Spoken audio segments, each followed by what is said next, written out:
Hello मेरे प्यारे दोस्तों, मित्रों और बच्चों। आज ज़रूरी जानकारी में मैं एक गांव को लेकर आया हूं। आज एक गांव ही नहीं बल्कि एक सीरीज चलेगा जहां पर मैं 10-15 गांव के बारे में पार्ट 1 पार्ट 2 करके जानकारी दूंगा, जहां से आपको पता चलेगा कि कुछ गांव इतने आदर्श गांव बन गए हैं जो शहरों को भी मात दे रहे हैं। उस गांव के लोग कहीं भी किसी भी जगह पर काम के लिए भी नहीं जाते, वो गांव सेल्फ डिपेंडेंट हो गए हैं। तो ऐसे ही गांव को हम आपके सामने लेकर आए हैं। पहला गांव है आपके पास सुंदरेल गांव। सुंदरेल गांव मध्य प्रदेश का में है और मध्य प्रदेश के धार जिले में ये सुंदरेल गांव है। सुंदरेल गांव के निवासियों ने ऐसा अनोखा काम किया है जिसकी प्रशंसा आज विरोधी भी करते हैं और पूरी दुनिया में इसकी चर्चा है। केवल 15 वर्षों में इस गांव ने जो भी तरक्की किया है उस तरक्की की चर्चाएं सब जगह हैं। तो पार्ट 1 आज है सुंदरेल गांव के बारे में। इसके अलावा हम आपको और भी पार्ट 1 पार्ट 2 के साथ हम पेश करेंगे 15 गांवों के बारे में। तो इस पहले गांव के बारे में सुनिए कि ये सुंदरेल गांव जो धार जिले में है, मध्य प्रदेश में है, इसके तरक्की का राज बताता हूं। अगर ऐसे ही सारे गांव करने लगे तो हमारा देश समृद्ध हो जाएगा, क्योंकि जब तक गांव की तरक्की नहीं होगा तब तक आप जानते हो कि किसी देश का तरक्की होना मुश्किल है, वो देश विकसित की श्रेणी में नहीं आएगा। तो सुंदरेल गांव ने पिछले 15 साल में ऐसा काम किया है जिसकी चर्चा और प्रशंसा चारों तरफ है। यहाँ पर खुशहाली आई है 15 सालों में, इसकी चर्चा बहुत दूर दूर तक है।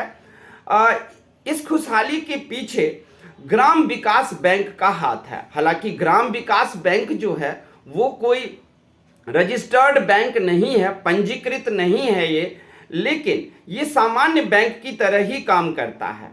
ये बैंक गांव के प्रत्येक व्यक्ति से 100 रुपये महीने का जमा करवाता है। 100 रुपये व्यक्ति इसमें जमा करता है, इसका सदस्य बनता है, और 100 रुपये से लेकर आप 400 रुपये तक भी जमा होते हैं, या आपकी जितनी मर्जी हो उतनी जमा कर सकते हैं। तो इस हिसाब से टोटल जो जमा राशि है इसकी वो 700 सदस्यों के द्वारा की जाती है। मतलब कुल इनका जो सदस्य है अब 700 सदस्य हो गए हैं। हर महीने 100 रुपये कम से कम जमा करना है और ऊपर जितना जिसकी मर्जी हो करें। इसकी चर्चा इतनी ज़्यादा दूर तक है कि हर गांव इसी तरह अपना विकास करना चाहता है। अब इस ग्राम विकास बैंक में जो भी पैसा आता है उस पैसे को फिर गांव वासियों को 1 रुपये, मात्र 1 रुपये के कर्ज ब्याज पर में उनको कर्ज दी जाती है और बैंक से उनको ऋण मिल जाता है। इससे गांव वासी अपना विकास करते हैं और तरह तरह के कार्य कर रहे हैं। और इस बैंक के जो संयोजक हैं, वैसे वो बैंक के संयोजक ही नहीं, मालवा प्रांत के महेंद्र पाटीदार हैं। मैं महेंद्र पाटीदार से मिला, उन्होंने हमें बताया कि लगभग 50 लाख रुपए का कर्जा ये बैंक हर महीने लोगों को देता है। और ये पैसे जो जमा होता है या लोगों को पैसे दी जाती है वो गट पद्धति से।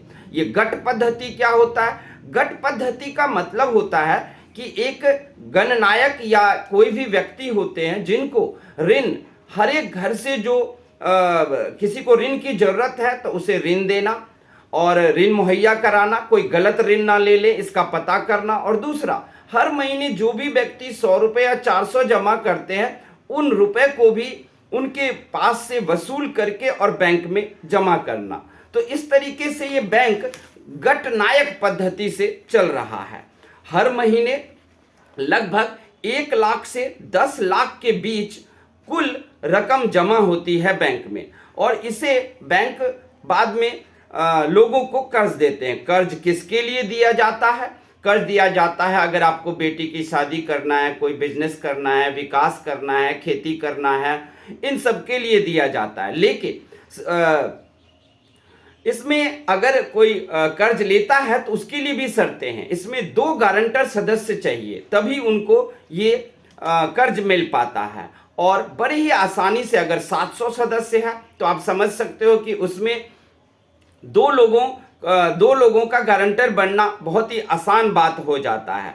और इस तरीके से लोग अपना कर्ज लेकर घर बनाते हैं, कारोबार करते हैं और फिर ब्याज सहित रकम बैंक को जमा भी वापस कर देते हैं, जमा करा देते हैं। कि अब देखते हैं कि क्या ये गांव केवल आर्थिक रूप से ही मजबूत हो रहा है? नहीं, ये गांव आर्थिक रूप से नहीं बल्कि सामाजिक रूप से भी सुदृढ़ हो रहा है। गांव में प्रत्येक महीने को पूर्णिमा के आसपास वाले जो रविवार होते हैं, उस रविवार को सामूहिक कन्या पूजन की जाती है। और कन्या पूजन की सबसे बड़ी बात है कि इसमें जात पात नहीं देखा जाता। इस तरीके से ये गांव जात पात से भी ऊपर उठकर बिल्कुल जाति मुक्त हो रहा है। इस पूर्णिमा का, हर महीने के जो पूर्णिमा का रविवार होता है उसमें कन्या पूजन होता है। सभी जातियों के लड़कियों को बुलाया जाता है, उनका पूजन करके उनको भोजन कराया जाता है। महेंद्र पाटीदार कहते हैं कि देखो, बच्चियों को समझाना बहुत ही आसान हो जाता है और बच्चियों के दिमाग में ये डालना कि कोई जाति पाति ये सब कुछ नहीं होता है। ये सारी बातें हम उन्हें समझाते हैं और इस तरीके से हम कन्या की पूजा करके उनको कन्या भोजन कराते हैं और सभी लड़कियों को एक सीख दी जाती है। और इससे जब वो ससुराल जाते हैं लड़कियां, तो वो घर जो है स्वर्ग जैसा बना देती हैं। तो इस तरीके से ये गांव जो है इतना समृद्ध हो गया है कि इस गांव की चारों तरफ चर्चा है। आप लोगों की क्या राय है कि क्या ऐसे गांव हमारे देश में हर एक जगह होना चाहिए?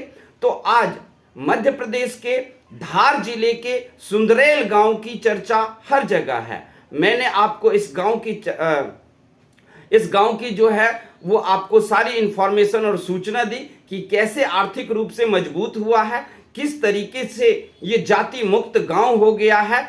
और यही चीज चाहिए हमारे देश भारत को तरक्की और विकसित होने के लिए, जहां पर में गांव के हर व्यक्ति और हर इंसान को रोजगार मिले और आगे बढ़ने का अवसर मिले। तो आप लोगों को ये जानकारी कैसी लगी हमें बताना, और अगर अच्छी लगी ये जानकारी तो हमारे चैनल को सब्सक्राइब करना, लाइक करना और कमेंट करना। और एक और बात कि आप कमेंट में ये बताना कि इस गांव में और क्या चेंजिंग आ सकता है जिससे कि लोगों को फायदा होगा। आपके कमेंट से हो सकता है कि गांव में और बदलाव आए।